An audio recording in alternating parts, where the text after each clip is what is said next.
Hoje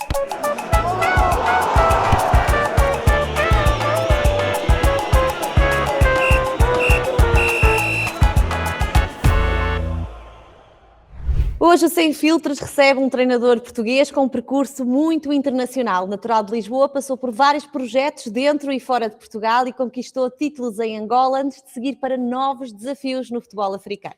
Atualmente está no comando técnico do AS FAR Rabat, um dos clubes históricos de Marrocos. Alexandre, muito bem-vindo ao nosso Sem Filtros. Boa tarde, tudo bem? Obrigado pelo convite e Obrigada a nós. estaremos aqui sem filtros. Estaremos aqui sem filtros. Vamos começar de uma forma muito simples, Alexandre. Quem é o Alexandre Santos fora do futebol? Primeiro, eu costumo dizer que sou uma pessoa perfeitamente normal, embora nos últimos tempos o mediatismo associado a estes clubes onde tenho vindo a estar não me permite ter a minha vida como tinha anteriormente a este tipo de situações, embora já esteja no futebol há muitos anos, mas nunca tive este tipo de foco, mas eu, acima de tudo, costumo dizer que eu sou sempre a mesma pessoa, independentemente de ter pessoas a reconhecerem-me na rua, principalmente aqui em Marrocos, ou como era em Angola, embora muito mais aqui em Marrocos, ou na Tunísia, porque eles vivem o futebol de uma forma diferente. Mas o que eu sou no futebol, sou muito aquilo que sou fora do futebol, ou seja, sou uma pessoa muito humanista, gosto muito de estar em conexão com as pessoas, tenho sempre muita necessidade de conversar, sou um conversador nato, às vezes até a roçar o chato, como algumas as pessoas dizem, porque gosto de partilhar, gosto de partilhar opiniões, gosto de estar com pessoas, sou uma pessoa que ligado muito à família, tem sido talvez o maior desafio, para não dizer o maior embate, que é difícil de ganhar, que é a distância da família quando temos este tipo de vida, mas efetivamente é a grande dificuldade que nós, como treinadores, quando estamos no estrangeiro, passamos. Eu, pessoalmente, como sou uma pessoa que vivo muito emocionalmente os afetos com a família, com os pais, com os avós, com os tios, com os sobrinhos, logicamente com os meus filhos e com a minha mulher, mas para mim é algo muito importante na minha vida. Constantemente gosto de estar com as pessoas, com a família, junto, constantemente gosto de juntar amigos.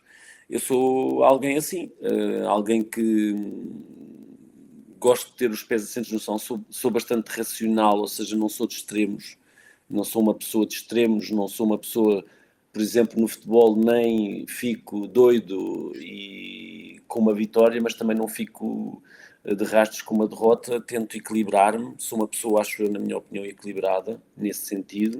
Mas aí a Marrocos, não é? Todos sabemos que é um contexto bem diferente, não é? Porque eles vivem de forma mesmo intensa, não é? O equilíbrio é a raridade e até, muitas das vezes, não é muito valorizado, ou seja, não é muito típico, por exemplo, não viver intensamente para o bem ou para o mal não é normal, e a verdade é que um treinador, na minha opinião, deve ser equilibrado, porque se é muito bom quando as vitórias vêm, se nos momentos menos bons não tivermos esse equilíbrio, logicamente já bem basta tudo o que é os jogadores, a emoção dos jogadores e o desequilíbrio dos jogadores, e principalmente por causa dos adeptos, que são realmente fanáticos, e para eles só existe ou o espetacular ou o desastre, ou o catastrófico, como eles costumam dizer. Isso também tem um quê de motivador, às vezes, não é? Para um treinador? Tem muito de motivador, porque quando se disputa títulos, e eu tenho tido a sorte, no fundo, o privilégio de estar em equipas nos últimos anos que são verdadeiramente candidatas aos títulos, e a pressão é muito grande, mas ao mesmo tempo o desafio e a motivação é enorme, porque sabemos que qualquer deslize tem uma consequência muitas das vezes grande. Não é por acaso que mudam, não é por acaso que mesmo o meu clube, que não é se calhar tão volátil quanto isso nessas matérias, mas muda. Antes de mim, na época que eu entrei, que foi o ano passado, eu era o terceiro treinador. No ano anterior tinha tido só Isso também um, acontece efetivamente. cá. Não, Também é em todo acontece o cá. lado, é em todo o lado. Eu acho é que aqui tem um impacto e uma influência muito maior a questão dos adeptos por causa da forma como eles vivem, como eles fazem sentir-se em termos de influência dentro do clube e nas decisões do clube. Mas isso acaba por ser um panorama muito idêntico em todo o mundo. Mas ter este fanatismo é preciso saber lidar com ele, é preciso relativizá-lo, dá uma grande pica, como se costuma dizer, aos jogadores, a nós, treinadores, mas tem o lado negativo, que é, há momentos em que sair à rua pode ser mais incomodativo, ou bastante incomodativo, mas pode também haver outros momentos em que somos endeusados, é um bocadinho isso, é saber lidar com o lado bom, mas também saber lidar com o lado mau que facilmente acontece, basta um jogo menos conseguido. Porque futebol é mesmo emoção. Na parte positiva, quer-nos contar assim um momento mais engraçado com as pessoas, com os próprios adeptos, ou assim alguma história mais caricata que lhe tenha acontecido aí no futebol africano? Aqui no futebol africano nós podemos ter um bocadinho. Eu acho que os exageros, ou no fundo os extremos, nem os exageros, os extremos tocam-se muitas das vezes. Tanto, por exemplo, sou capaz de ter uma história engraçada em Angola em que estávamos a fazer um campeonato extraordinário, foi no primeiro ano, já íamos com 8 ou 9 meses de época, ou já tínhamos até sido campeões, já nem me lembro, ou tínhamos feito o feito também de ir às meias finais da Liga dos Campeões, e há um dia que estaciono numa bomba de gasolina para meter gasolina, e há um senhor, tinha vindo do jogo e estava com um casaco de Petro, e há um senhor, que é o senhor que estava a meter a gasolina, e começa a perguntar, você trabalha no Petro? E eu disse, sim, trabalho. Eu estava a pensar que ele ia me reconhecer, mas ele continua a falar e diz, o Petro está muito bem, está muito forte, pronto, naquele típico forma de falar angolana, muito terra a terra e muito tu cá, tu lá, e às tantas dizem, aquele treinador é mesmo um psicólogo daqueles jogadores, é mesmo um verdadeiro psicólogo. E eu percebi que ele não me estava a reconhecer, logicamente, quem eu era, e estava a falar do Continua a treinador puxar que por era. ele, assim, subtilmente. Comecei, pois é, eu até que entrei um bocadinho na brincadeira, não fui dizer, então mas não está-me a reconhecer, não, disse, mas Claro. ele é Ver realmente até bom, onde é você que ia, gosta não dele. é? Porquê? Porque em Angola há muitas pessoas que não consomem, que não podem ou não têm a possibilidade de consumir em termos visíveis, não têm televisão, ouvem pela rádio, ouvem pelo aquilo que se diz, pelos adeptos, mas não existe um consumo da imagem das pessoas e dos treinadores. Existe os nomes, eles sabem quem são as pessoas, mas não sabem fisicamente muitas vezes quem são. Era o caso. Ele, na verdade, não sabia fisicamente quem eu era. E isso acaba por ser uma realidade muito especial daquele país, que, por exemplo, cheguei a estar ao pé do nosso Mas o maior que é que ele disse goleador. mais sobre si? O que é que ele disse Não, mais sobre si? depois continua a dizer muito bem, e eu até estava assim muito mais, até meio ao princípio um bocadinho mais embaraçado, porque não sou daquelas pessoas que lidam assim tão bem quando começam a elogiar à minha frente, e às tantas eu comecei a brincar com ele e dizia, mas realmente ele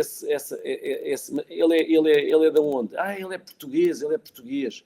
é português, mas é dos bons, porque pronto, naturalmente existe uma natural ainda história aliada às questões coloniais, e eu dizia assim, Claro. então e você não gostava de conhecer, não gostava de... era um prazer que eu tinha na vida, e eu achei graça, e depois no final eu disse, então mas você não consegue mesmo saber quem eu sou. E pronto, ele depois às tantas apercebeu-se, e eu disse, então eu sou o treinador que você está a dizer. Aí fez uma festa, uma festa muito grande. Claro que a seguir pediu uma gasosa, como eles dizem lá, pediu uma ajudazinha para ele também beber uma cervejinha, lá uma cuca, como se costuma dizer em Angola. Mas aqui no Norte E ele da teve direito África... a cuca. Ele teve direito a cuca. Teve.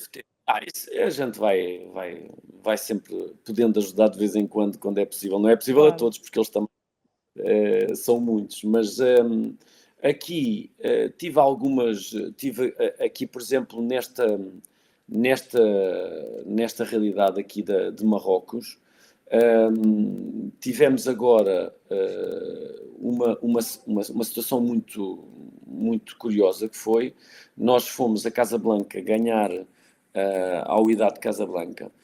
Fizemos um jogo muito bom, muito conseguido, e se há algum tempo atrás tínhamos empatado um jogo aqui em casa para o campeonato, e eu tinha passado por um ou dois sítios e tinha encontrado uma ou duas pessoas que me tinham, pronto, no fundo questionado porque é que jogou aquele, porque é que não jogou aquele, porque eles depois querem muito questionar porque é que é este, porque é que é aquele, porque é que aquele joga, porque é que aquele não joga.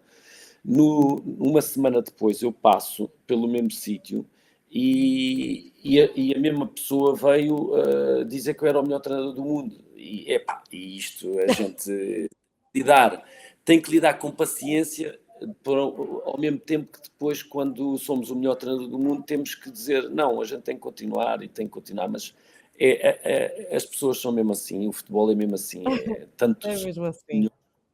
e não prestamos para nada. E temos que saber lidar com isso. É, como se costuma dizer, passamos de bestiais a bestas muito rápido. Literalmente. Literalmente. O Alexandre, recordas-te do momento em que pensou, é isto que eu quero fazer da minha vida? É treinar. Eu fui muito cedo, eu tive noção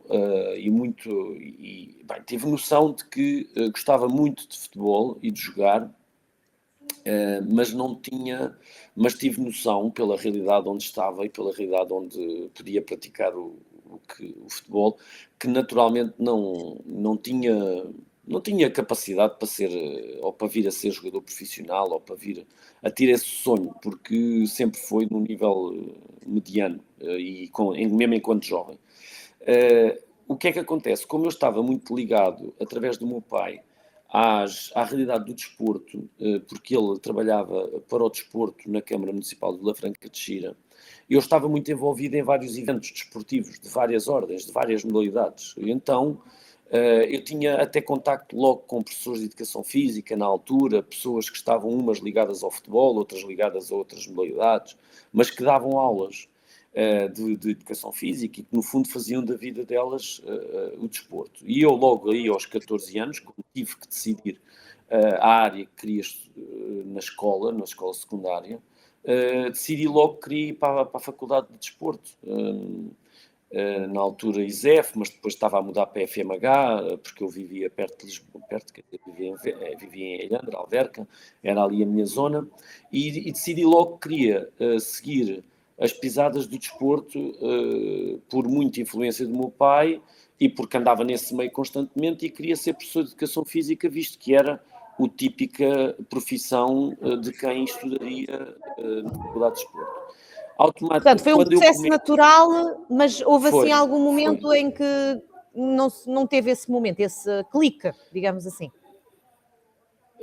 Quando eu tive o clique de que efetivamente era mesmo o futebol e provavelmente o treino do futebol, já foi mais tarde, já foi quando eu saí da faculdade, já dava os primeiros passos como treinador adjunto nas camadas jovens do Alverca, e de repente entro na Escola Superior de Desporto de Rio Maior como professor. Eu acabo por nunca ser professor de Educação Física, acabo por ter acesso à Escola Superior de Desporto de Rio Maior para lecionar e para formar futuros profissionais de futebol e futuros profissionais do treino, onde sou assistente do José Peseiro. E é aí que eu tenho claramente o clique de que é possível e que gostava muito de ser treinador de futebol o resto da minha vida, mas naquela altura, isso também carecia de subsistência económica e eu não estava ainda em condições de poder afirmar que iria ser só treinador de futebol. Até porque eu depois faço uma carreira paralela, enquanto treinador, faço a carreira de professor de ensino superior na Escola Superior de Desporto de Rio Maior durante 10 anos, onde fui ao mesmo tempo treinador e fui fazendo o meu percurso. Mas é ali, é naquele momento que entro e conheço de perto o José Peseiro, que era já treinador profissional, naquela altura do Nacional da Madeira, que me dá a noção plena de que era aquilo que eu queria ser e que era aquilo que eu Deu-lhe ia aquele perseguir. carimbo Sim, de sim, certeza. É que se pode dizer. sim, deu. Plantou aquele Deu até porque bichinho depois, mesmo. sim, até porque o José Peseiro, se o meu pai teve a influência total naquilo que eu tomei como rumo para a minha vida do desporto, o José Peseiro foi claramente também aquele que me fez mostrar que aquele caminho era muito sedutor e muito exigente, mas de uma paixão que já estava dentro de mim e que estava a ser mais até do que ser professor do ensino superior, que também era outro grande sonho enquanto eu era estudante. Por exemplo, enquanto eu fui estudante, eu gostava muito de vir a ser professor do ensino superior. Acabei por o conseguir muito cedo, mas depois foi o treino que nunca deixou. O treino foi-me afastando do ensino superior e foi-me começando a levar claramente para esta vida. A próxima pergunta que eu tinha para si era se há algum treinador que eu tenha marcado muito no início da carreira. Foi, de facto, o José Peseiro. Sem dúvida. O meu pai foi o primeiro, a pessoa como treinador, porque ele também era treinador, ainda hoje está ligado ao futebol, mas nas academias de formação e fez uma vida que nunca tendo sido profissional. Ele foi jogador amador e depois foi sempre treinador, no fundo, ao mesmo tempo que trabalhava para sustentar a família, porque, como sabe, isto, para ser treinador profissional, não só é preciso ter as oportunidades, como também é preciso, até chegar a essas oportunidades, viver e ter condições para viver e para a família viver, porque muitas das vezes, durante muitos anos, ou não se é pago ou se é muito mal pago. Não se consegue dizer, de repente sou treinador profissional e ganho o suficiente para sustentar-me a mim e à minha família. Isso é um percurso e, na verdade, o meu pai foi a primeira pessoa que, também sendo treinador, me demonstrou, principalmente como líder, como forma de liderar jovens, né? Foi quase sempre assim, a forma como ele tinha de liderar foi sempre um exemplo para mim. Lhe passou essa Depois, humildade, não o é? mais Sim, o trabalhar, o ser muito focado e ser muito responsável, acho que isso foi eu sempre fui muito responsável desde muito cedo, às vezes até se calhar diria que cedo demais, fui sendo logo ligado muito à responsabilidade do ser treinador, do ser líder de um grupo e por isso ter que ser o exemplo. Essa foi claramente o meu pai. Depois, o Peseiro, para aquilo que eu sou como treinador, para aquilo que é a minha influência como forma de olhar para o treino, como forma de olhar para aquilo que é o profissionalismo de um futebolista, de um jogador e daquilo que eu sou como treinador, efetivamente o José Peseiro é o mais marcante e sem dúvida nenhuma. Para dar um exemplo, às vezes eu e a minha mulher às vezes a comentarmos algumas coisas, ela às vezes em modo de brincadeira e de forma engraçada diz: és tão peseiro ou és tão peseirista. No fundo há coisas em mim que eu vou trazendo, que eu com os 8 Como anos por seguidos que tive exemplo, dele que é foi, até eu entender o que é és tão peseiro. É para eu olha, também usar essa primeiro expressão, que agora fiquei curiosa. O que é que significa?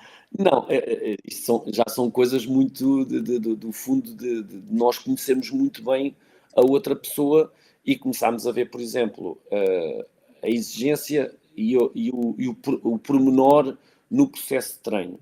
Por exemplo, eu antes de o conhecer e antes de trabalhar com ele, tinha uma concepção do treino que foi sendo desenvolvida por mim próprio e pelas pessoas que ia vendo e com quem ia trabalhando.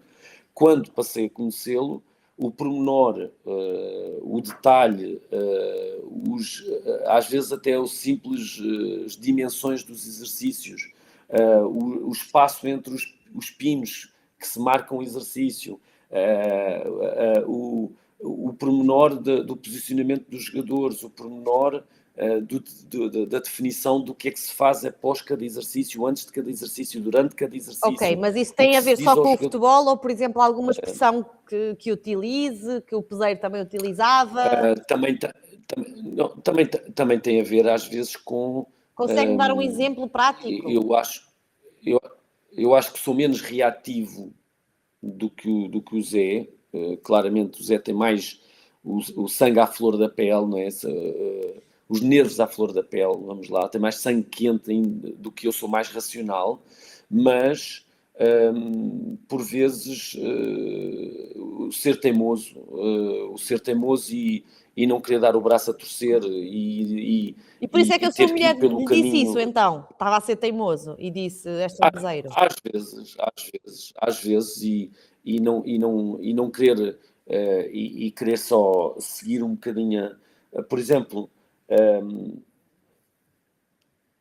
eu às vezes, por exemplo, para com um ou outro adjunto, por vezes eu falo de uma forma mais ríspida e automaticamente eu lembro-me daquilo que também o próprio José Peseiro fazia comigo, quer dizer, às vezes isto é assim, isto é natural, ou seja, a gente vai sem querer imitando os nossos mentores. Claro, não é? tem a ver com a convivência. E às vezes eu digo assim,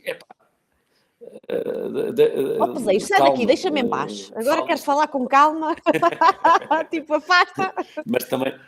Já comentou isso com ele? Por exemplo, já comentou isso com ele? Já comentei. Por exemplo, ele ri-se porque ele diz assim, pois é, sempre, a gente tem sempre, por exemplo, às vezes falamos os dois um bocadinho e dizemos, às vezes ele diz assim, tens de deixar de ter a mania de que vais mudar essa gente toda, que vais fazer essa gente toda ser diferente. E eu digo assim, pois até parece que tu não tinhas. É no fundo esta tendência de acharmos que, e eu olhava muito para ele com isso, e às vezes até lhe dizia isso, epá, já não pode mudar a cabeça desta gente, isto é culturas diferentes, e ele assumia que isso era uma verdade, mas depois quando entra-se dentro do campo e quando se começa a mexer o tacho, né? No fundo, a mexer nos rendimentos e nos jogadores, a gente não consegue deixar de achar que vai realmente fazer deles aquilo que a gente quer. Às vezes isso é um erro. Às vezes é um erro. Queremos saber a melhor história com o José Peseiro que passou. Está-se a rir? Não é para rir, é para contar a mesma história. Queremos saber. A melhor história com o José Peseiro? Isto é, às vezes assim, de repente, a gente tem muitas, mas depois de repente não se vai... É assim, com o José Peseiro, acho que uma das histórias mais quando está a falar de melhor história de quê? A mais estapafúrdia, a mais caricata. Bem, por exemplo, houve uma vez, eu já contei isto 2 ou 3 vezes,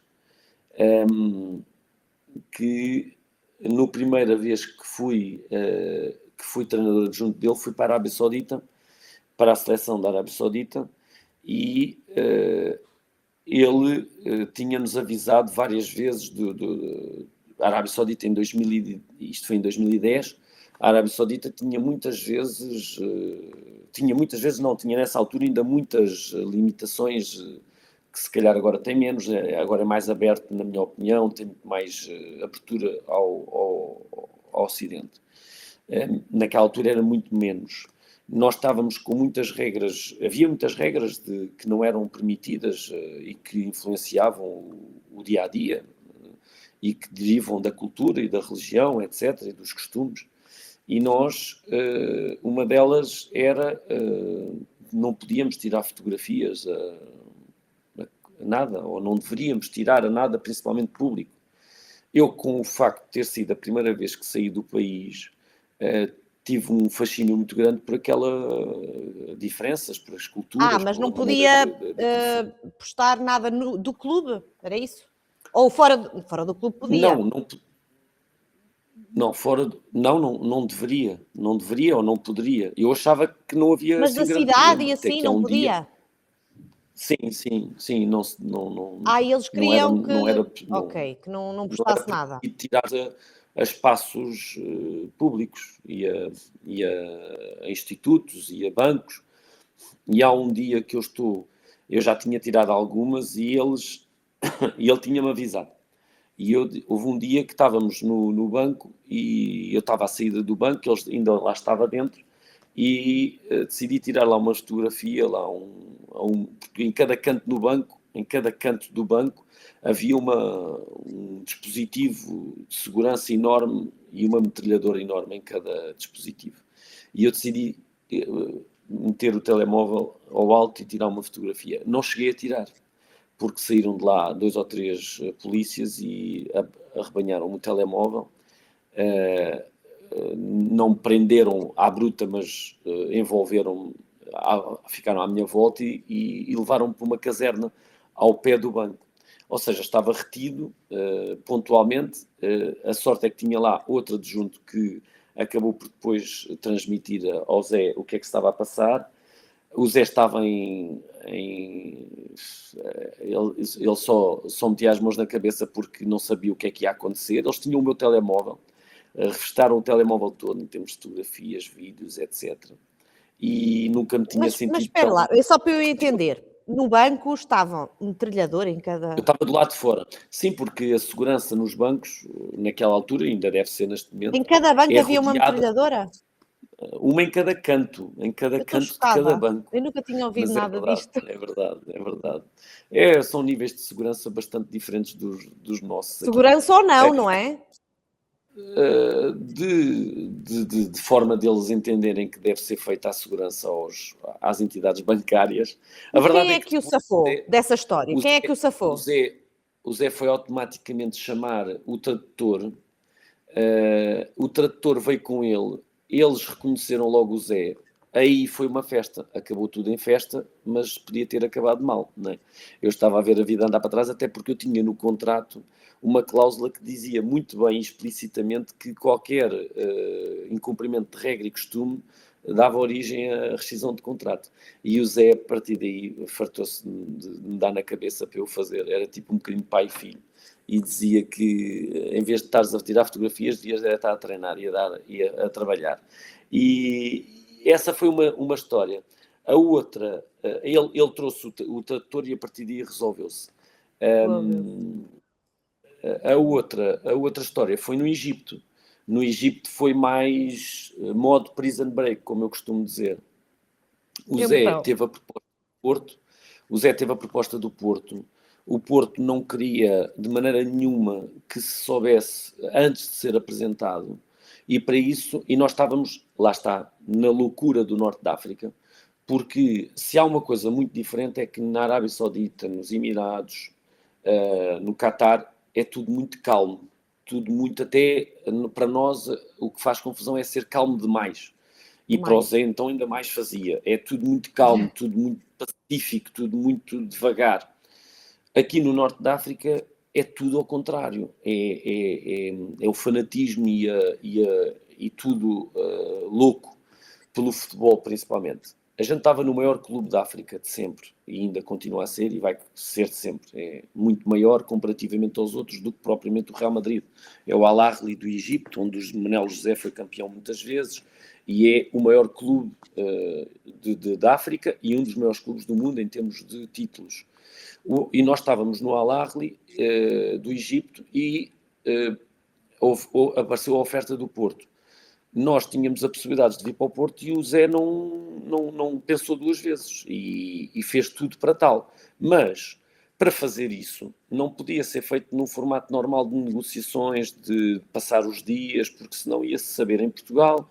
O Porto foi no pós-Lopetegui, tinha necessidade de apresentar o treinador de forma instantânea, porque senão depois podia o negócio não se resultar, e o Zé tinha que se desvincular do Al Ahly. Para isso, ele teve que reunir com o presidente após o treino, no último treino antes de um jogo, ou seja, íamos para jogo, íamos para estágio. Ele reuniu com o presidente e durante a tarde nós tínhamos que ser capazes de sair, de resolver a desvinculação, porque eu já tinha comprado, a pedido do Zé, logicamente, já tinha comprado os bilhetes para à noite virmos para Portugal, porque no dia a seguir estava marcada a apresentação no Porto. A verdade é que isto é quase impensável. O Zé estava retido dentro do clube a tratar das coisas com o presidente e com os conselheiros do presidente. Não se estava a chegar a conclusão nenhuma e tinha que provavelmente ser feita uma rescisão unilateral. E a verdade é que nós ainda não se sabia de nada, ainda não havia nada, não se podia veicular nada, porque se soubesse alguma coisa, aquilo no Cairo iria ser de certeza algo muito complicado a partir daí. A verdade é que eu e mais dois adjuntos fomos com o nosso agente, na altura no Egito, ao quarto do Zé, do hotel, que ele vivia no hotel e nós também, tirar as roupas todas que ele tinha, pôr tudo dentro das malas, levar as malas para dentro do carro, as nossas malas para dentro do carro, tudo para estarmos à porta do clube à espera que ele pusesse a rescisão e apanhássemos o carro para ir para o aeroporto. E porquê? Porque bastava que isto se soubesse e de certeza absoluta a consequência iria ser grande. Tal é que quando nós estamos a caminho do clube para ir buscá-lo, para ir para o aeroporto, sai nas notícias então que está para sair o treinador do Al-Ahly vai rescindir para ir para Portugal, e em meia hora, menos de uma hora, estavam cerca de 500, 600 pessoas à frente do hotel para não deixar sairmos, porque nós estávamos numa fase muito boa e eles, naturalmente, era impossível para eles entenderem porquê estar a trocar o Al-Ahly, que é o maior clube de sempre, por outro qualquer. E a verdade é que nós fomos para o aeroporto com mais de 600 pessoas já no hotel onde ele residia, para não o E deixarem aí está a sair. verdadeira prova do fanatismo, não é? Dos adeptos. E digo-lhe mesmo, nós até conseguimos chegar dentro do avião, eu sinceramente estava ansioso de perceber se a gente ia efetivamente conseguir passar a fronteira e conseguir chegar dentro do avião para sair dali. Portanto, como é que foi fazer as malas do José Peseiro? É uma sensação única, quer dizer, a gente nem tem noção de que isto pode acontecer para irmos para o nosso país num formato que nós pensamos assim, mas é que estávamos mesmo a fugir. Claro que ele tinha que resolver, Foi literalmente legalmente. Ativar o plano de fuga. Ativar um modo plano de fuga. E a consequência disso é que se nós não saímos do hotel antes de tudo das ser pessoas dado chegarem, não conseguiriam, se calhar. Não conseguiríamos, pelo menos naquele dia não conseguiríamos, porque depois no Egito 600, 700 pessoas enfrentam um hotel, não se consegue sair. Não se consegue sair.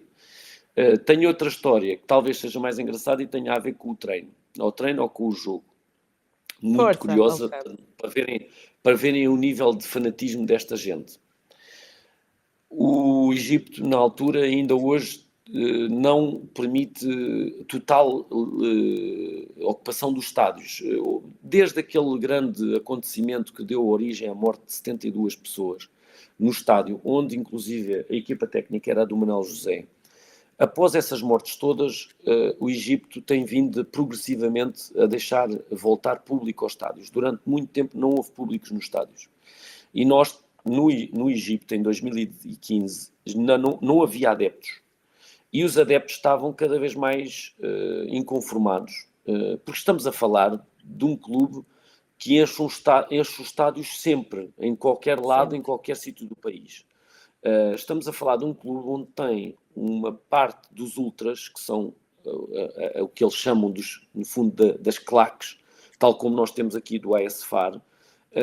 No Al-Ahly são 2 milhões de associados. 2 milhões de associados. No AS FAR são milhares e milhares e milhares de associados. Ou seja, quem é verdadeiramente do clube associa-se nas claques e representa-se através das claques. E as claques enchem os estádios. E enchem os campos, e invadem os campos. Nós temos duas histórias com estes adeptos. Temos uma que foi no dia em que chegámos, tínhamos 15 mil pessoas à porta da academia, 15 mil pessoas que encheram à academia, e nós treinámos no retângulo de treino, mas com milhares de pessoas que encheram todo o espaço à volta, inclusive encostados à linha lateral.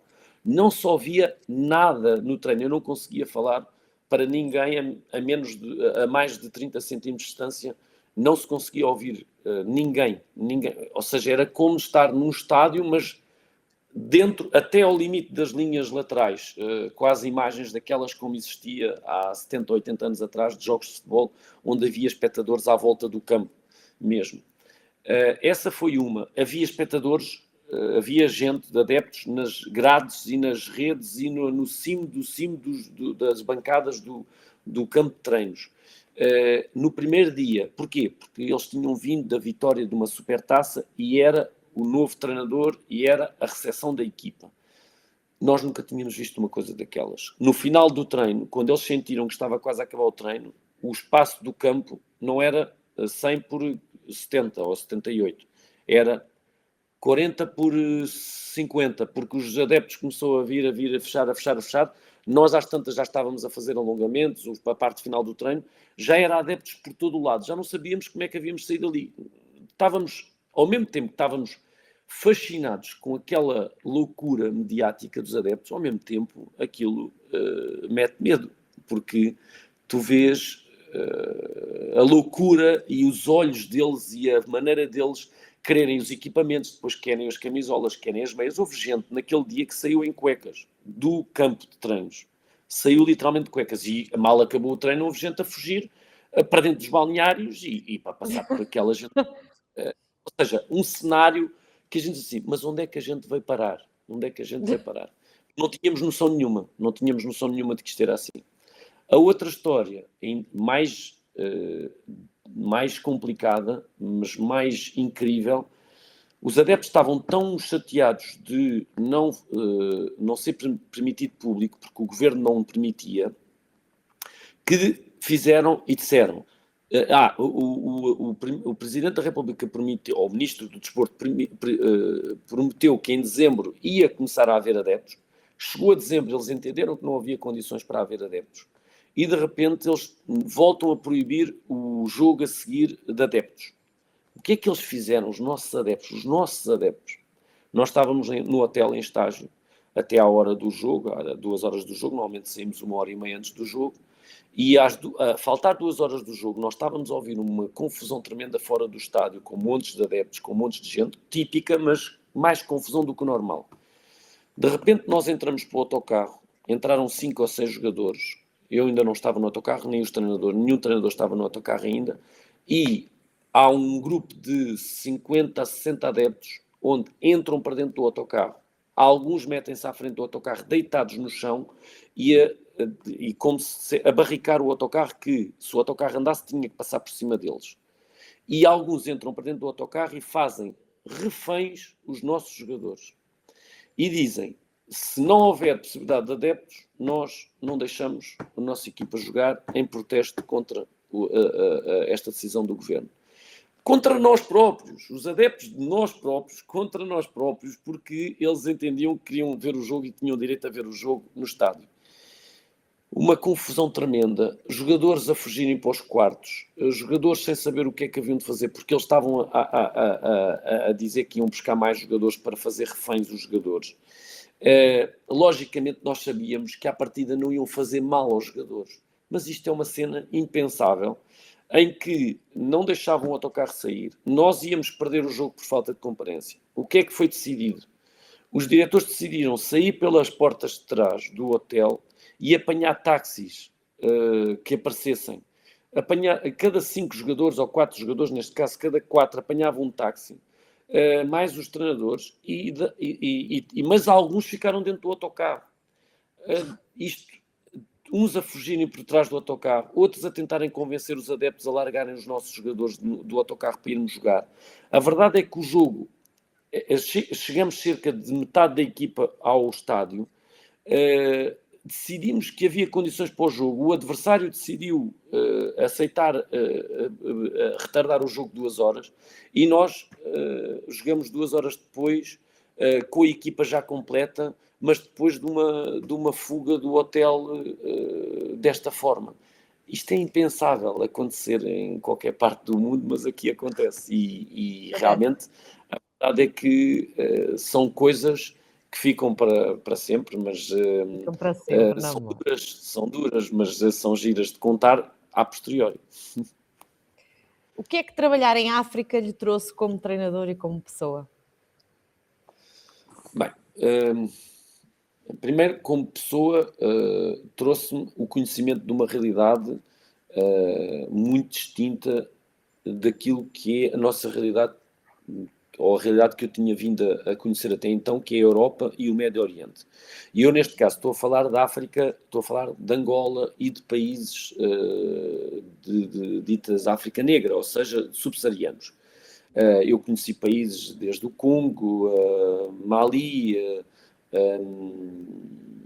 Líbia, mas Líbia já é mais a norte. No entanto, conheci alguns países, África do Sul, Namíbia, conheci alguns países, Uganda, conheci alguns países, Camarões, conheci alguns países que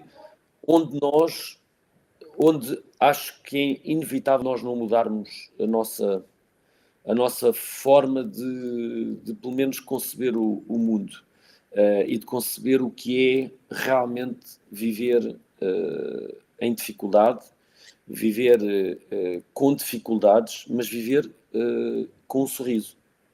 O que é incrível é o contraste entre nós depararmos com um nível de dificuldades desde sanitárias, desde alimentação, desde transportes, em alguns casos até de comunicação. Ou seja, culturalmente foi esse o maior choque que sentiu ao trabalhar em África, foi de facto sem dúvida. as grandes Porque diferenças, não é? foi lá que vivi mais tempo. As diferenças, se nós achamos e se nós sabemos que em Portugal ou em qualquer país da Europa existem grandes diferenças entre as pessoas com mais dificuldade económica ou social e as pessoas com menos, então, quando vamos para a África e quando vamos para países deste género, aí passamos a ter outro nível de relatividade, ou seja, de outro nível de referência. Porque Comparação. O futebol africano outro, ainda é subvalorizado na Europa, ainda é muito subvalorizado. eu acho, por um lado, eu acho que já deu saltos qualitativos elevados. Acho que há campeonatos e organizações, clubes e até federações que já trabalham a um nível muito acima do que por vezes se intitula quando se fala da África. Marrocos é um exemplo. Marrocos é um claro exemplo. África do Sul é outro grande exemplo. Mesmo Egito, mas eu acho que os mais evolutivos, ou mais com maior evolução, claramente Marrocos e África do Sul. Tem estruturas, organizações já de um nível muito, muito próximo e em algumas circunstâncias até mesmo equitativas à Europa, mas depois há muitas outras coisas que estão muito longe, há muitas outras, o continente é muito grande,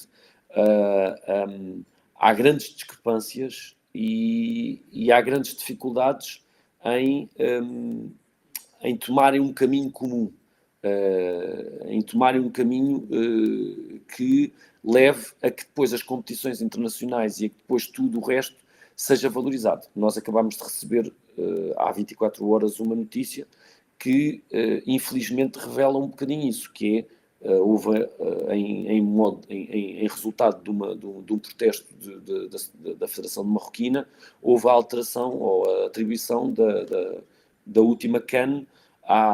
O vitorioso, que foi Senegal, foi retirado à vitória e foi entregue a vitória a Marrocos por causa daquilo que aconteceu durante o jogo, que é algo que não deveria nunca ter acontecido e que não valoriza o futebol africano.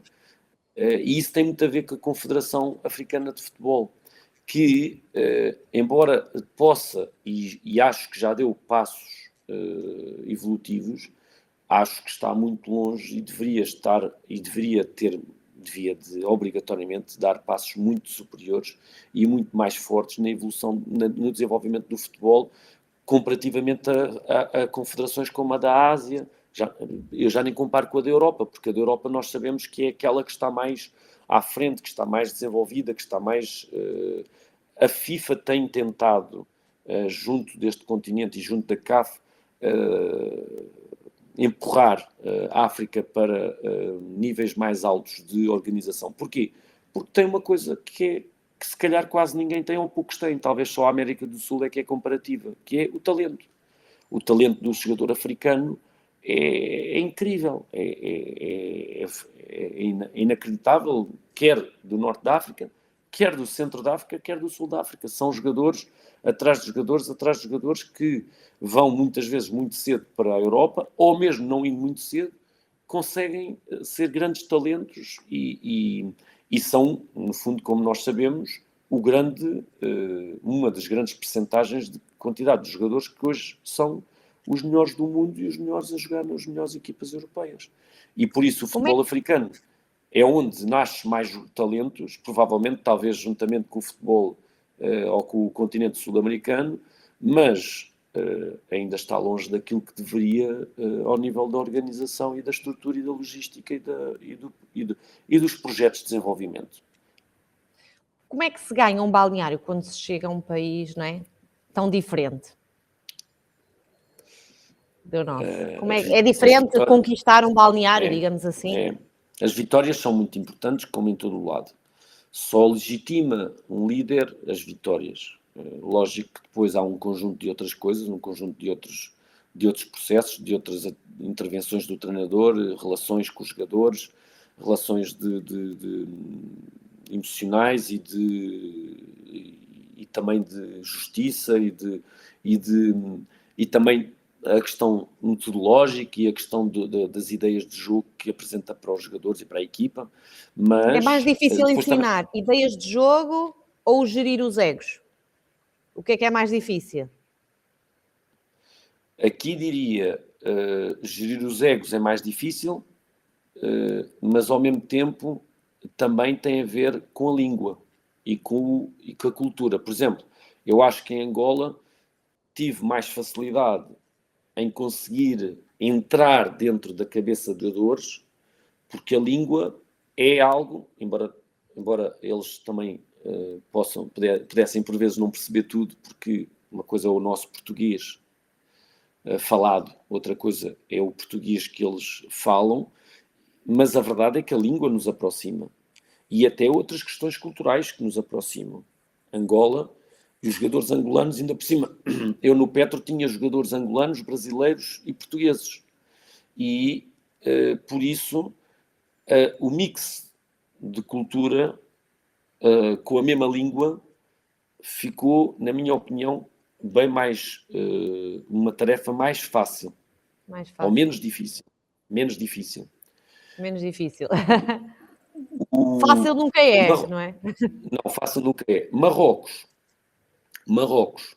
Tunísia, onde eu estive nos últimos 2 anos, também se consegue, com humildade, com seriedade, com profissionalismo, mas a forma e aquilo que eles valorizam, a forma como eles valorizam certas questões de grupo face ao individual, não são as mesmas, e se ainda por cima os jogadores quase todos nunca tiveram noutros níveis, nunca tiveram noutros países, ainda torna-se mais difícil porque a raiz do país e a raiz da cultura ainda é mais marcante. Então nós é que temos que nos adaptar muito, nós é que temos que nos compreender que muitas vezes as concepções que temos não são as concepções que temos de que isto vai promover, esta minha atitude vai promover uma outra reação, ou vai promover aquela reação típica que eu sei que vai promover,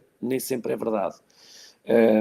Por exemplo, quando nós trabalhamos no Médio Oriente, os árabes que estamos a falar do Médio Oriente são mais passivos, são mais de não quererem ter tanta influência, nem tanta O ego não é tão evidente, eles não são jogadores de quererem se afirmar e de quererem mostrar que são eles que têm a razão. Até porque normalmente quem comanda ou quem é mais influente nas equipas, nos grupos de jogadores no Médio Oriente, são os estrangeiros, que são muitas vezes até os capitães das equipas. Aí os estrangeiros têm uma influência muito grande na equipa. Quando vemos para o Norte da África, não é nada disso que se passa. A maioria da equipa, primeiro, há uma componente cultural marroquina ou tunisina e tem 3 ou 4 estrangeiros, mas não são eles, normalmente, os motores da equipa. Não são eles os líderes da equipa. Logo, a presença e a cultura do povo guino, ou do povo tunisino, ou da forma deles verem o futebol, está muito mais marcante, é muito mais marcada. Para além disso, os egos deles são muito mais evidentes. Porquê? Porque eles têm tido muito sucesso nos últimos anos.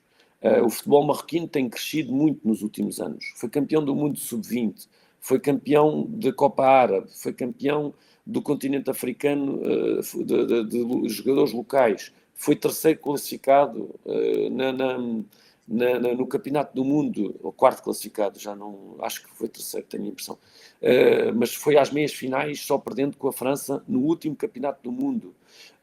Ganhou, o jogador marroquino valorizou-se, ganhou outro protagonismo.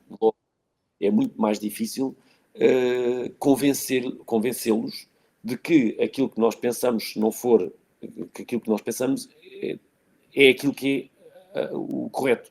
Temos que ir com muito mais, é preciso ter muito mais paciência, é preciso ter muito mais perseverança e às vezes não se consegue. Tenta-se fazer um grupo, mas os grupos também têm dinâmicas um pouco diferentes, porque a forma deles viverem também entre eles, a forma deles expressarem o que é ser coletivo é diferente. É diferente de outras culturas, porque é a grande essência do treinador português, que é ter que se adaptar. E nós temos mesmo, é como, de certeza absoluta, eu nunca treinei na Ásia, treinei no Médio Oriente, que já é continente asiático, mas nunca treinei na Ásia, mas tenho muitos colegas que já treinaram. É claramente diferente a forma como nós temos que impor a nossa liderança, ou se calhar a nossa liderança já está imposta por natureza, porque é o treinador. Aqui não. Aqui nós temos mesmo que mostrar que nós somos os líderes. Não é por sermos o treinador. Por exemplo, em Angola senti uma coisa. O facto de ser mais velho, o mais velho, é muito importante para o jogador angolano. Ser mais velho mesmo de idade. Eles atribuem muita importância ao mais velho.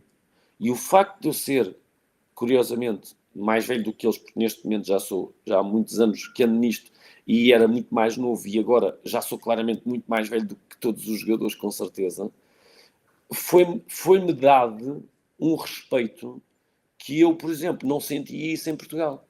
Eu nunca senti isso em Portugal. Porque os jovens em Portugal não são iguais aos jovens, ou aos jovens de 20, 22, 23, 24 anos, ou 17, ou 18. Às vezes não até é mais difícil, não é, Alexandre? O jogador respeitar alguém que seja tão mais velho, digamos assim.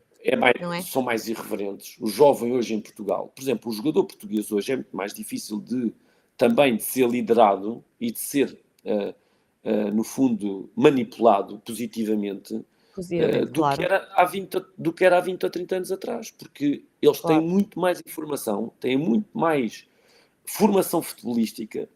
Um jogador que chega aos 18 anos tem às vezes já 7, 8 treinadores para trás, 10 anos de futebol, e sabe muitas das vezes questionar, argumentar, perguntar coisas ao treinador que na década de 90 ou na década de 80 não havia nada disso.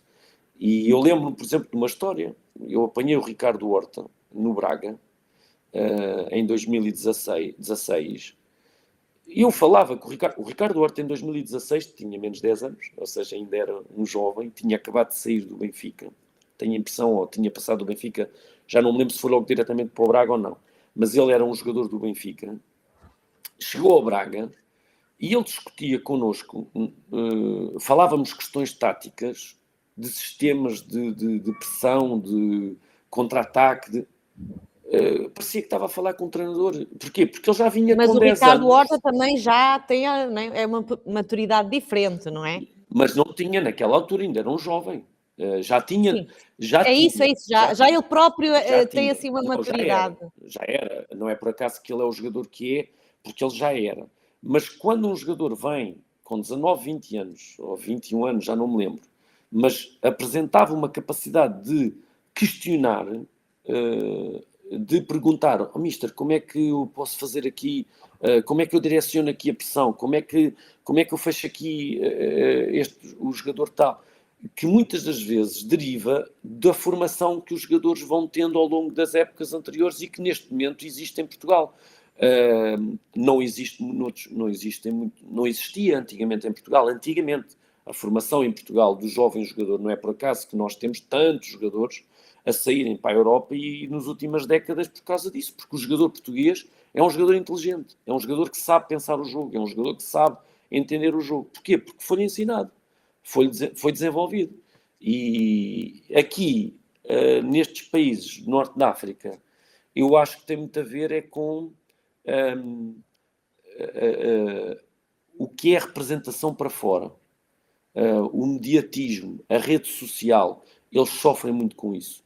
Eles tanto acham que são os melhores, porque o mediatismo lhes permite isso, porque é altamente impactante ser jogador de futebol, ainda mais, na minha opinião, do que na Europa, face ao povo, face ao normal, Sim, à sociedade. eu compreendo o que quer dizer. O impacto ali. Face ao resto da sociedade. Em Portugal também é. Mas face ao resto da sociedade, é muito menos valorizado aqui. Por exemplo, o futebol tem uma parte. Eles conhecem tudo. Eles conhecem tudo de todas as equipas, de todos os jogadores, de todos. Eu cheguei a ter situações. Já chego a ter situações em que adeptos de outras equipas, de outros clubes, no Norte da África, conhecem-me a mim e conhecem os meus jogadores e não são adeptos da nossa equipa. Eles consomem mesmo muito o futebol, também por natureza de ser um desenvolvimento social que noutras áreas não é igual àquilo e não tem o mesmo nível de desenvolvimento da Europa em alguns contextos. Qual foi a vitória? Sim, Alexandre, desculpa. Diga. Força. Não, Força. Ia perguntar, estávamos a falar... Era só isso. Os jogadores sofrem muito aqui com os adeptos. Por exemplo, eu nunca vi, em contexto nenhum, Portugal... Em Portugal também existem adeptos muito, muito, muito fortes, os do Braga, os do Guimarães, os do Porto, os do Sport, todos. Os do Benfica, de certeza. Eu já estive em vários clubes portugueses e também se fazem sentir. Mas os jogadores não sofrem tanto com os seus próprios adeptos. Aqui... O maior bicho-papão dos jogadores são os adeptos da própria equipa. São os adeptos da própria equipa. Porque eles acham que se não for assim, eles não correm. Alexandre, pergunto-lhe qual foi a vitória que lhe deu mais orgulho até hoje? Sem dúvida nenhuma, sem dúvida nenhuma, o jogo do título, do primeiro título da minha carreira, foi sem dúvida para mim o maior marco até hoje, e tem duas curiosidades. Ou tem uma curiosidade associada. Uma, é lógico, é o primeiro título. Foi ainda distante de acabar o campeonato, ou seja, conseguimos um feito bem mais cedo do que era previsível, porque foi uma época tremenda. Naquela altura batemos o recorde de vitórias, o recorde de pontos, sempre do futebol do campeonato angolano, e ainda por cima foi contra o rival. Ou seja, nós recebemos o rival e se ganhássemos o jogo éramos campeões, na nossa casa. O que é que tinha acontecido na época anterior, onde eu não estava lá, e que tinha sido determinante para eu, por exemplo, para eu ter entrado no Petro? O Petro tinha perdido o jogo em casa contra esta mesma equipa, que se chama Sagrada Esperança, que é uma das grandes equipas angolanas. Tinha perdido para o Sagrada Esperança. O Sagrada Esperança tinha sido campeão. Ou seja, essa perda de campeonato foi determinante para, eventualmente, a minha entrada depois no Petro para, após 12 anos, reconquistarmos o campeonato. Curiosamente, foi reconquistado contra a equipa que no ano anterior tinha tirado no campeonato ao Petro. Ou seja, aquele jogo, eu sentia que aquele jogo tinha tinha uma carga emocional de vários níveis. Uma do título, que fugia há tantos anos, e da equipa contra quem era. E, por sua vez, sabíamos que estávamos bem e que podíamos perfeitamente ganhar e que tínhamos tudo para ganhar. Mas também sabíamos que o futebol podia ser madrasta, podia ser injusto, e se nos desse a derrota naquele momento contra aquela equipa, tinha uma carga psicológica muito grande que poderia mexer connosco, ainda com a mais possibilidades para ganhar, mas que poderia mexer. Ou seja, era um jogo verdadeiramente importante. Deu-me o primeiro título, foi extraordinário, o jogo foi extraordinariamente bem conseguido. Ganhámos por 3-0 e foi como que aquela vingança desportiva extraordinária para os jogadores, que quase todos eles tinham passado no ano passado por aquilo, e finalmente a reconquista do Girabola, que fugia há 12 anos ao Petro. E para mim, o primeiro título, quer dizer, isto tudo junto, logicamente, O primeiro acho é que sempre dá também o primeiro. a vitória mais saborosa da minha carreira até hoje. Há pouco falávamos, no caso, sobre o Ricardo Horta. Há algum jogador que tenha treinado e que o tenha surpreendido de uma forma muito positiva? Há vários. Olha, ontem o Há o Ricardo Sporting Horta, né, tem... como falámos. Ao Ruben Amorim. Ao Ruben Amorim. O Ruben Amorim tem uma história muito engraçada, que é: eu sou treinador do Ruben Amorim como selecionador de Lisboa, da seleção de sub-19 de Lisboa, com o Ruben Amorim com 18 anos, 19 anos. Depois venho a apanhá-lo novamente, já aos 20 e muitos, no Braga, ou quase 30, em 2012, com ele na equipa do Braga. Este é um caso, o Ruben Amorim. O Hugo Viana é outro. Mas como é que foi esse reencontro, por exemplo? Ou... Não, o Tem Ruben alguma Amorim, história engraçada com o Ruben Amorim, por exemplo? Tenho porque o Mauro Amorim, que é irmão dele, foi meu jogador também no Alverca, com miúdo. E foi muito engraçado vê-lo como miúdo. Ele não era meu jogador de clube, ele era jogador do Belenenses. E ele foi chamado por mim, porque eu era na altura selecionador distrital da Associação de Futebol de Lisboa e trabalhava no Alverca. E chamei-o, e chamei-o porque ele era um dos melhores jogadores, mas como nunca tinha sido da seleção portuguesa, da seleção, não é da seleção A, é da seleção de sub-19 da Federação, ele poderia ir à seleção distrital. Porquê? Porque as seleções distritais são, no fundo, uma forma de chamar jogadores que ainda não foram à seleção nacional. E ele ainda nunca tinha ido à seleção nacional e tinha um grande talento. E não é normal um jogador aos 19 anos ter um grande talento e nunca ter ido à seleção nacional e ainda poder vir a ser internacional. E ele foi um dos casos. Quando eu apanhei-o outra vez no Braga, falávamos sobre isso. E ele, sempre muito bem disposto, ele sempre teve muito bem com ele próprio. Aquilo que ele depois é como treinador, já o era como jogador. Por isso, a história mais interessante é... ele era o jogador que mais brincava com o José Peseiro, por exemplo. Que mais brincava, que mais à vontade tinha para, por exemplo, meter uma graça, para meter uma piada, e, no entanto, era profissionalíssimo. Ou seja, aquela maneira bem disposta dele lidar com as situações já era muito dele. E às vezes brincávamos porque o pai dele era uma pessoa que acompanhava sempre o irmão dele, e provavelmente ele também, porque o irmão dele jogava no Alverca e ele jogava no Belenenses.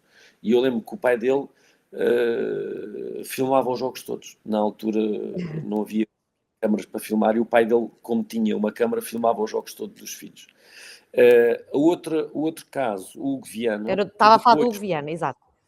O Hugo Viana, já no final da carreira, não é final da carreira porque ele depois ainda tem mais 3 ou 4 anos ainda como jogador, mas no final da carreira dele em Portugal, porque ele depois vai para o estrangeiro, vai para os Emirados, e até nos reencontramos lá também, e depois vimos a reencontrar no Sporting, quando eu sou treinador da equipa de sub-23 do Sporting, em 2019, e ele era o diretor desportivo já do Sporting, e é curioso porque eu não o conhecia, acabo por o conhecer como jogador no Braga, depois partilhámos momentos sociais nos Emirados porque eu era adjunto de uma equipe e ele era jogador de outra, e depois ele acaba por ter influência direta na escolha de eu ir para o Sporting, para a equipa de sub-23, e sempre olhei para o Hugo como uma pessoa muito adulta na forma de estar, na forma de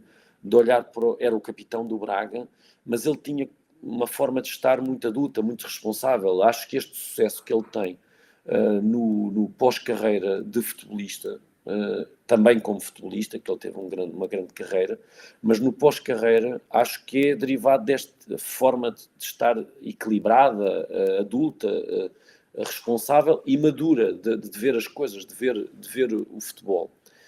Depois, diria que o Daniel Bragança, que tive muito pouco tempo e que ontem, por exemplo, foi determinante para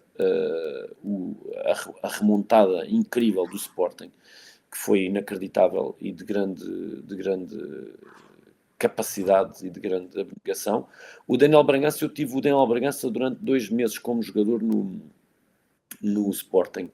E deu para perceber em 2 meses o que é ser um talento futebolisticamente e ser um dotado do ponto de vista intelectual, quer para o futebol, quer para a gestão das emoções e da carreira. Ele tem tido alguns azares, infelizmente, de lesões, mas parece que cada vez é melhor jogador, e é melhor jogador, e eu tenho o prazer de vez em quando ainda trocar umas mensagens com ele, dizendo-lhe que o pouco tempo que tive com ele só me consegue, dá para perceber que há jogadores que são realmente acima da média em tudo.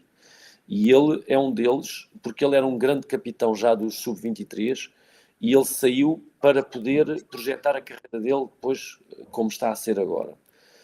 Curiosamente, associado a ele e à saída dele, aparece outro jogador que tive o prazer de treinar e o prazer de ter alguma coisa, pelo menos de influência, na minha opinião, para aquilo que ele é hoje, que foi o Mateus Nunes.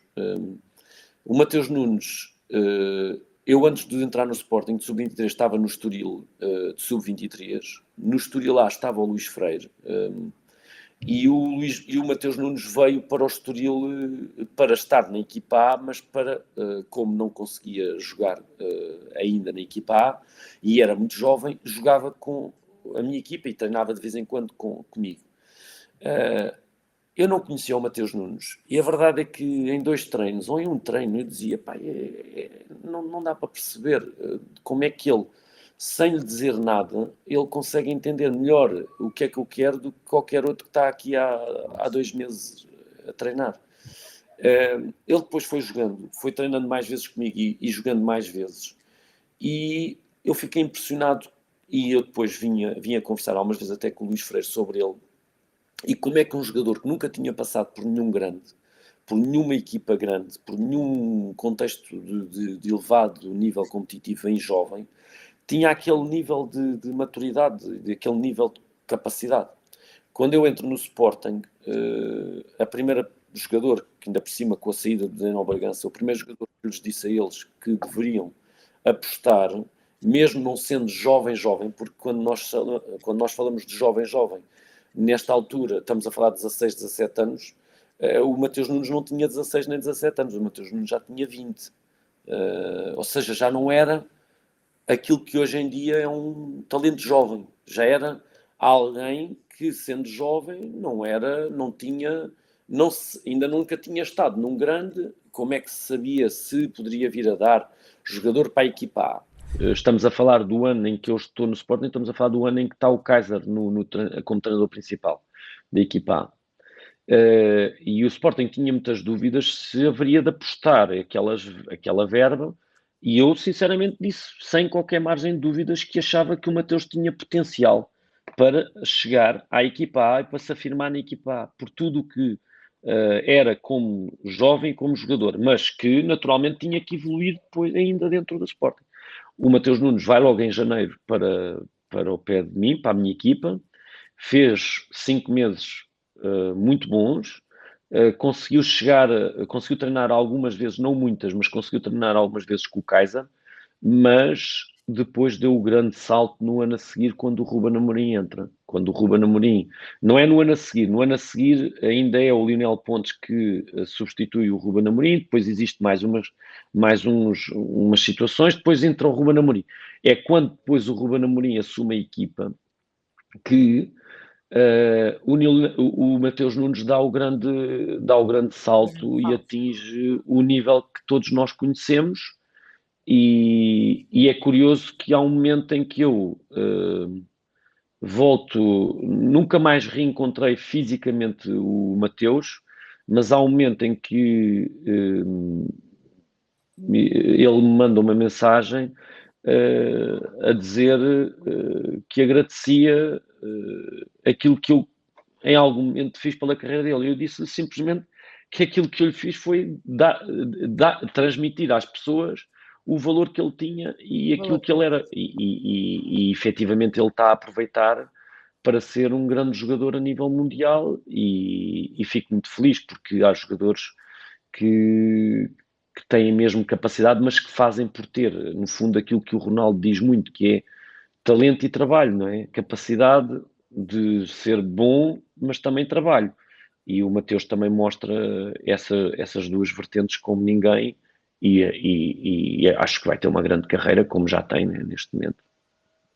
Há algum campeonato ou projeto, Alexandre, que gostasse assim muito de abraçar no futuro?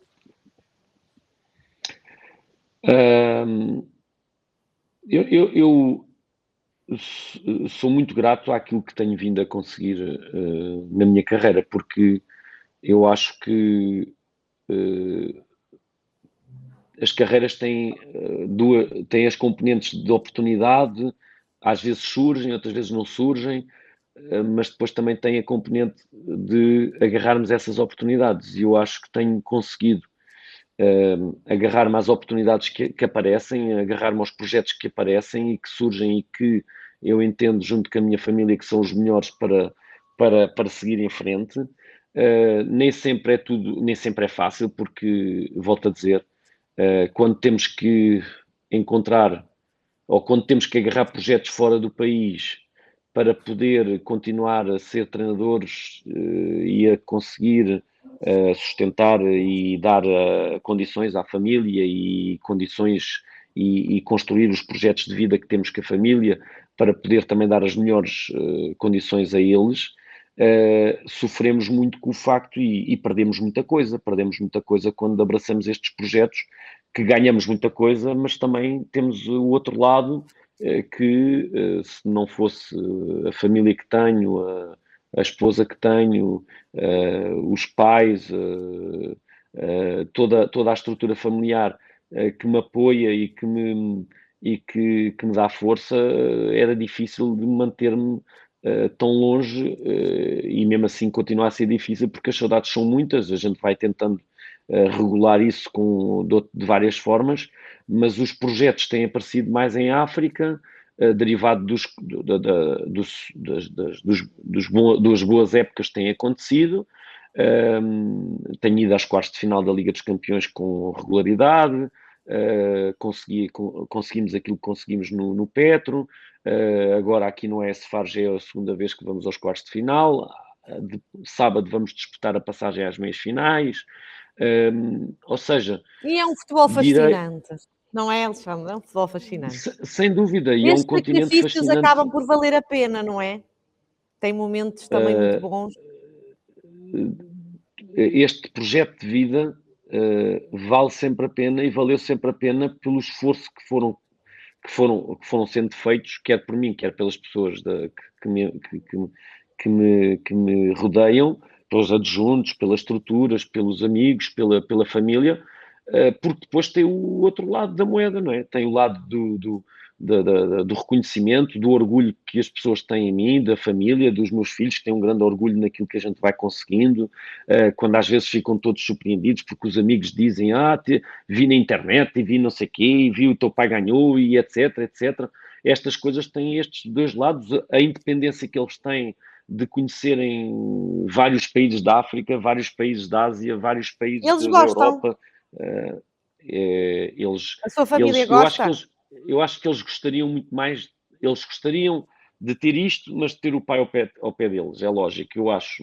Equaciona algum dia voltar a abraçar Portugal? Era por causa disso que eu acho que no fundo andei aqui a derivar um bocadinho esta mania de falar um bocadinho demais, mas eu gostaria muito de abraçar um bom projeto em Portugal. Porquê? Porque me permitiria ter o melhor dos dois mundos, que é o mundo do futebol, e ao mesmo tempo poder estar mais perto da família, porque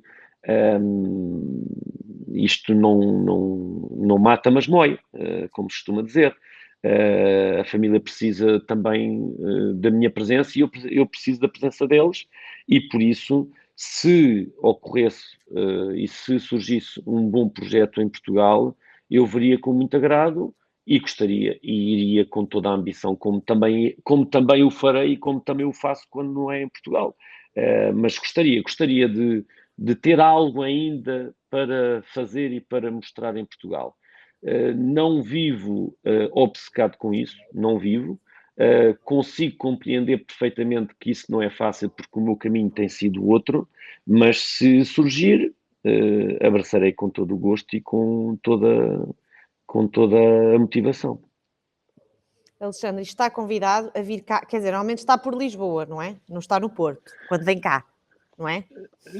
É pelos dois sítios, porque agora tenho, no fundo, ando nos dois sítios. Tenho o filho em Lisboa e tenho a mulher e a filha em Braga, por isso. Então pronto, É vem por todo aqui, lado. está convidado a vir aqui comer uma francesinha ao Arena Liga Tenho Portugal todo com o a sua prazer. família, ok? Tenho todo o Ficamos prazer. combinados? Sim, senhora. Fica Traga combinado, a fica família combinado. toda. Obrigado. Obrigado, Bruno. Alexandre, muito Obrigado. obrigada por esta conversa, Obrigado. desejo muito sucesso para si.